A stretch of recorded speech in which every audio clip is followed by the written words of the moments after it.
കൂട്ടുകാരെ, നിങ്ങൾ ഇതുവരെ കേക്ക് ഉണ്ടാക്കിയിട്ടില്ലെങ്കിൽ ഞാൻ ഉണ്ടാക്കുന്നത് പോലെ നിങ്ങൾ കേക്ക് ഉണ്ടാക്കുകയാണെങ്കിൽ നിങ്ങൾക്ക് ആർക്കും സിമ്പിളായിട്ട് വീട്ടിൽ തന്നെ കേക്ക് ഉണ്ടാക്കാം. അതിന് നമുക്ക് എങ്ങനെ ഉണ്ടാക്കാന്ന് കാണാം.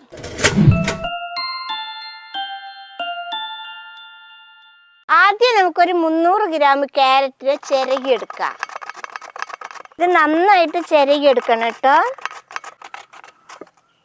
ഇത് കണ്ടില്ലേ മക്കളെ, ഇതേപോലെ ഞാൻ ചിരകി എടുത്തിട്ടുണ്ട്. ഇനി നമുക്കിതിനൊന്ന് പിഴിഞ്ഞെടുക്കണം. ഞാനിത് പിഴിയണത് ഈ നൂൽപുട്ടിൻ്റെ അച്ചിലാണ് ഇത് വാരിയിട്ട് പിഴിയാൻ പോവുകയാണ്. അതെന്തിനാന്ന് ചോദിച്ചാൽ നമ്മൾ കേക്ക് ഉണ്ടാക്കുമ്പോൾ ഒട്ടിപ്പിടിക്കുകയും ചെയ്യും, അത് മാത്രമല്ല വേകാനും കുറേ സമയം പിടിക്കും. അതുകൊണ്ടാണ് അത് പിഴിഞ്ഞിട്ട് അതിൻ്റെ നീര് മുഴുവനും എടുക്കണത് കേട്ടോ. മക്കളെ, ഈ നീര് കളയൊന്നും വേണ്ട കേട്ടോ. ഇതാ ഇതേപോലെ എടുത്തങ്ങ് കുടിച്ചാൽ മതി. സൂപ്പറാണ് കേട്ടോ. ഇത് കണ്ടില്ലേ മക്കളെ, ഇതേപോലെ പിഴിഞ്ഞപ്പോൾ കണ്ടില്ലേ എങ്ങനെ കുലച്ചെടുക്കാൻ ഒന്നൊന്നായിട്ട് വരുന്നുണ്ട്, കണ്ടില്ലേ? ഇങ്ങനെയാണ് നമുക്ക് ക്യാരറ്റ് വേണ്ടത് കേട്ടോ. ഇതിനി ഇവിടെ ഇരിക്കട്ടെ മക്കളെ. ഇനി അതിന് വേണ്ടത് കുറച്ച് ഈത്തപ്പഴമാണ്. ഞാനിവിടെ 200 ഗ്രാം ഈത്തപ്പഴം എടുത്തിട്ടുണ്ട്.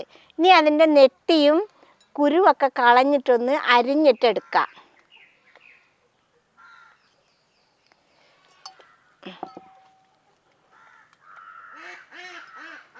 എല്ലാം ഇതേപോലെ അരിഞ്ഞെടുക്കാം.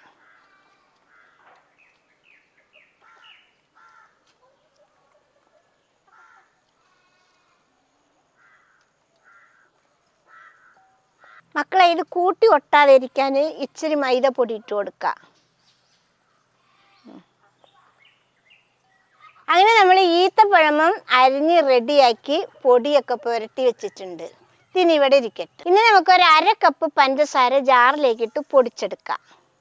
ഇതേപോലെ നൈസായിട്ട് പൊടിച്ചെടുത്തിട്ടുണ്ട് കേട്ടോ, കണ്ടില്ലേ? ഇനി ഇതെവിടെ ഇരിക്കട്ടെ. ഇനി നമുക്ക് ഇതിലേക്കുള്ള മാവ് മിക്സാക്കി എടുക്കാം. അതിന് വേണ്ടി ഞാൻ 250 ml കപ്പ് കൊണ്ട് 1 കപ്പ് മൈദ മാവാണ് എടുത്തിട്ടുള്ളത്. അതിന് നമുക്കൊരു തരിപ്പയിൽ ഇട്ട് കൊടുക്കാം. ഇനി ഇതിൻ്റെ കൂടെ തന്നെ നമുക്ക് 1 ടീസ്പൂണ് ബേക്കിംഗ് പൗഡർ ചേർത്ത് കൊടുക്കാം. ഇനി ഇത് നമുക്ക് അങ്ങോട്ടും ഇങ്ങോട്ടും പാടെ ഒരു 2-3 പ്രാവശ്യം തരിച്ചെടുക്കാം. അതെന്തിനാന്ന് ചോദിച്ചാൽ ബേക്കിംഗ് പൗഡറും മൈദ മാവും ഒന്നിക്കാൻ വേണ്ടിയിട്ടാണ് കേട്ടോ. ഇത് കണ്ടില്ലേ മക്കളെ, ഇതേപോലെ കട്ട വരാതിരിക്കാനാണ് ഞാൻ തരിച്ചെടുത്തത് കേട്ടോ. മക്കളെ, ഇതിപ്പോൾ നമ്മൾ 3 പ്രാവശ്യം തരിച്ച് വെച്ചിട്ടുണ്ട്. അപ്പോൾ ഈ ബേക്കിംഗ് പൗഡർ മൈദ മാവ് രണ്ടും പാടെ നന്നായിട്ട് മിക്സായിട്ടുണ്ട് കേട്ടോ. നമുക്ക് ഇനി ഇവിടെ ഇരിക്കട്ടെ. ഇനി നമ്മുടെ കേക്കിന് കളർ കിട്ടാൻ വേണ്ടിയിട്ട് കുറച്ച് പഞ്ചസാര കാരമൽ ചെയ്തെടുക്കാം. അതിന് നമുക്ക് 1/2 കപ്പ് പഞ്ചസാര ചീൻചട്ടിയിലേക്ക് ഇട്ട് കൊടുക്കാം. നമുക്കിനി ഇതൊരു മീഡിയം ലെവലിൽ കത്തിച്ചു കൊടുക്കണം കേട്ടോ. ഇപ്പം നമ്മുടെ പഞ്ചസാര അലിഞ്ഞ് കളറായി വന്നിട്ടുണ്ട്. ഒരു ലേശം കൂടി കളറായി വരട്ടെ, അതുവരെ നമുക്ക് വെയിറ്റ് ചെയ്തിരിക്കാം. ഇപ്പം നമ്മുടെ കാരമല് തിളച്ച് നമ്മുടെ ആവശ്യമുള്ള കളറായിട്ടുണ്ട്. ഇനി നമുക്ക് ഈ സമയത്ത് നമുക്കിതിൽ ഒരു 2 ടേബിൾ സ്പൂൺ വെള്ളം ഒഴിച്ചു കൊടുക്കാം. വെള്ളം ഒഴിച്ചു കൊടുക്കുമ്പോൾ സൂക്ഷിക്കണം കേട്ടോ. നമുക്കിത് ഇളക്കി കൊടുക്കാം. വെള്ളം ഒഴിച്ചു കൊടുത്തിട്ട് മേലെ പെടാതെ കയ്യിൽ തെറിക്കാതെ സൂക്ഷിച്ചിട്ടൊക്കെ വേണം വെള്ളം ഒഴിച്ചു കൊടുക്കാൻ കേട്ടോ മക്കളെ. അതിൻ്റെ ആവി നമ്മുടെ കയ്യിൽ തട്ടിയാൽ കൈ പൊള്ളിപ്പോവുകയെ. കണ്ടില്ലേ, ഈ ഒരു കളർ മതി കേട്ടോ. ഇനി നമുക്കിത് ഇറക്കി വെക്കാം. ഇനി നമുക്കതിൻ്റെ ബാറ്റർ ഒന്ന് റെഡിയാക്കി എടുക്കാം. അതിന് വേണ്ടി ഞാൻ 1/4 കപ്പ് ഉപ്പില്ലാത്ത ബട്ടറാണ് ഇട്ട് കൊടുക്കുന്നത്. അതിൻ്റെ കൂടെ തന്നെ 1/4 കപ്പ് സൺഫ്ലവർ ഓയിലാണ് ഞാൻ ഒഴിച്ചു കൊടുക്കുന്നത്. ഇനി ഇത് രണ്ടും നന്നായിട്ടൊന്ന് മിക്സാക്കി എടുക്കാം. മക്കളെ, നമ്മൾ ബട്ടർ എടുക്കുമ്പോൾ ഫ്രിഡ്ജിലാണെങ്കിൽ 1 മണിക്കൂറിൻ്റെ മുന്നെങ്കിലും എടുത്ത് പുറത്ത് വെക്കണം. അതില്ലെങ്കിൽ ഇങ്ങനെ കട്ടായി കിടക്കും. ഇതേപോലെ ലൂസാവാൻ കുറച്ച് പണിയാവും കേട്ടോ.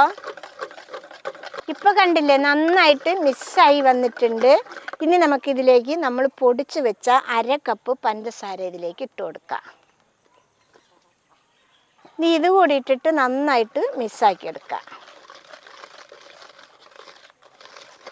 ഇപ്പോൾ കണ്ടില്ലേ, നമ്മുടെ പഞ്ചസാരയൊക്കെ നന്നായിട്ട് ഇളകി മിക്സായി വന്നിട്ടുണ്ട്. ഈ സമയത്ത് നമുക്കിനി ഇതിൽ 2 കോഴിമുട്ട ഒഴിച്ചു കൊടുക്കാം. നമുക്ക് ഇതും നന്നായിട്ട് മിക്സാക്കി എടുക്കാം. ഇത് പതപ്പിക്കൊന്നും വേണ്ട, എന്നാലും നന്നായിട്ട് ഇളകി മിക്സായി വരണം കേട്ടോ. ഇപ്പം നമ്മുടെ മുട്ടയൊക്കെ നന്നായിട്ട് മിക്സായി വന്നിട്ടുണ്ട്. ഈ സമയത്ത് നമുക്ക് 1 ടീസ്പൂണ് വാനില എസൻസ് ഒഴിച്ചു കൊടുക്കാം. ഇനി ഒന്നും കൂടി നമുക്ക് മിക്സാക്കി കൊടുക്കാം. ഈ എസൻസും കൂടി ഒന്ന് ഇതിൽ മിക്സായി വരട്ടെ. ഇപ്പം നമ്മുടെ എസൻസൊക്കെ നന്നായിട്ട് എല്ലായിടത്തും മിക്സായിട്ടുണ്ട്.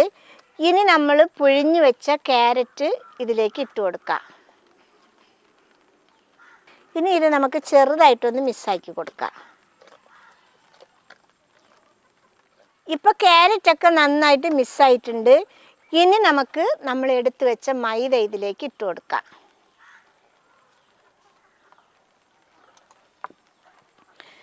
മൈദ ചേർത്തതിന് ശേഷം മെല്ലെ ഇളക്കിയാൽ മതി കേട്ടോ.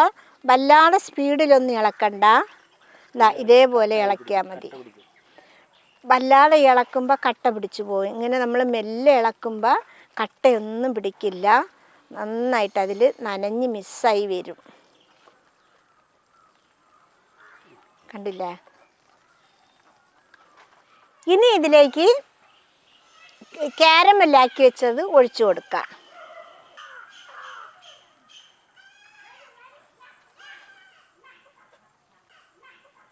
ഇനി ഇത് ഒന്നുകൂടി മിക്സാക്കി കൊടുക്കാം. കാരമലൊക്കെ എല്ലായിടത്തും നന്നായി കളറായി വരട്ടെ. ഇത് കണ്ടില്ലേ മക്കളെ? നമ്മുടെ മിക്സിൻ്റെ കളറൊക്കെ ഒന്ന് മാറി വന്നിട്ടുണ്ട്. കണ്ടില്ലേ?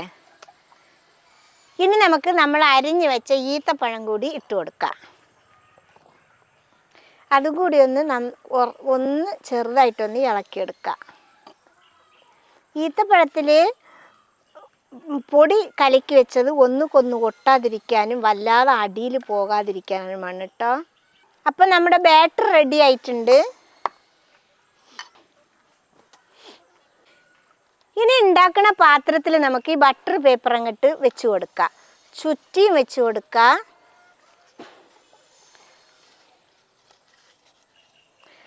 അതേപോലെ തന്നെ ഇതിൻ്റെ നടുക്കും ഇട്ട് കൊടുക്കുക. ഇനി ബട്ടർ പേപ്പർ വെച്ചിട്ടില്ലെങ്കിലും കുഴപ്പമൊന്നുമില്ല. അതിൽ ചുറ്റും ബട്ടർ പുരട്ടി കൊടുത്താൽ മതി. നടുക്ക് മാത്രം ബട്ടർ പേപ്പർ ഇട്ടാൽ മതി കേട്ടോ. ഇനി നമ്മുടെ മിക്സ് നമ്മുടെ കേക്കിൻ്റെ പാത്രത്തിലേക്ക് അങ്ങ് ഒഴിച്ചു കൊടുക്കാം.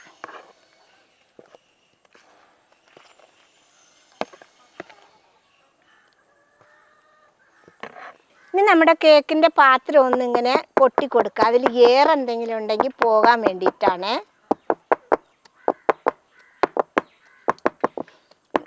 എല്ലായിടത്തും ഒന്നുപോലെ ആവട്ടെ. ഇത് കുറച്ച് ഭംഗിക്ക് വേണ്ടിയിട്ട് നമുക്ക് കുറച്ച് അണ്ടിപ്പരിപ്പ് വെച്ച് കൊടുക്കാം.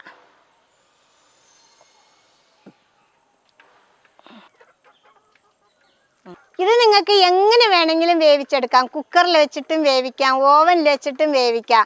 ഞാനിവിടെ വേവിക്കുന്നത് എൻ്റെ ചെറിയ ഒരു കുഞ്ഞു ഓവനാണ്, പാത്ര ഓവന്. അതിലാണ് വേവിക്കുന്നത്. നമുക്ക് അടുപ്പത്ത് വെക്കാം. അതിലിനി നമുക്ക് കുറച്ച് ഉപ്പിട്ട് കൊടുക്കണം. വെറുതെ പാത്രം വെച്ചാൽ പാത്രം കരിഞ്ഞു പോകും. അതുകൊണ്ടാണ് ഉപ്പ് വെക്കുന്നത് കേട്ടോ. ഇനി നമുക്ക് ഈ ഉപ്പിൻ്റെ മേലെ തന്നെ ഒരു ചെറിയ തട്ടിട്ട് കൊടുക്കണം.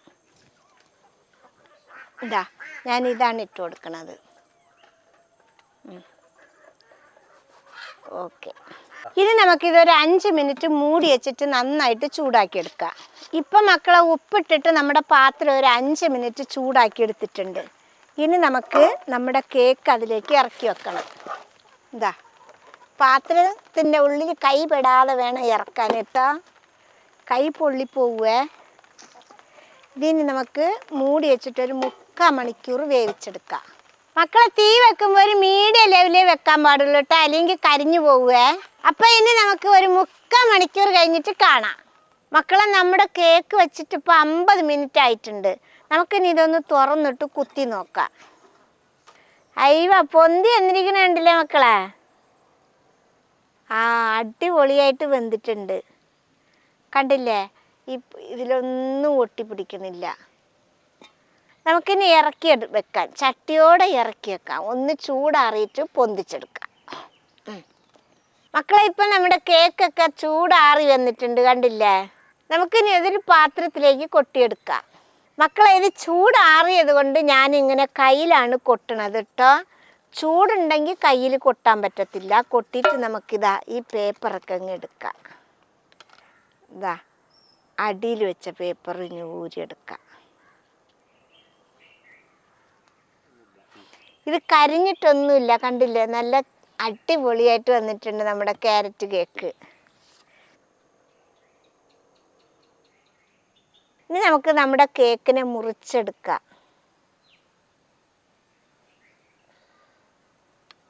ഇത് കണ്ടില്ലേ മക്കളെ? ഫോൺസ് പോലെ വന്നിട്ടുണ്ട് നമ്മുടെ കേക്ക്, കണ്ടില്ലേ?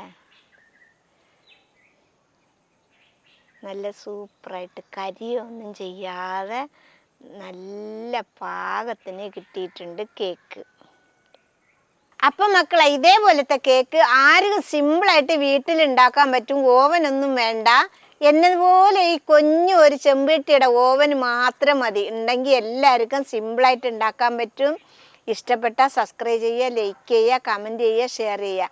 മക്കളെ ഫോളോ ചെയ്യാനും കൂടി മറക്കരുതേ.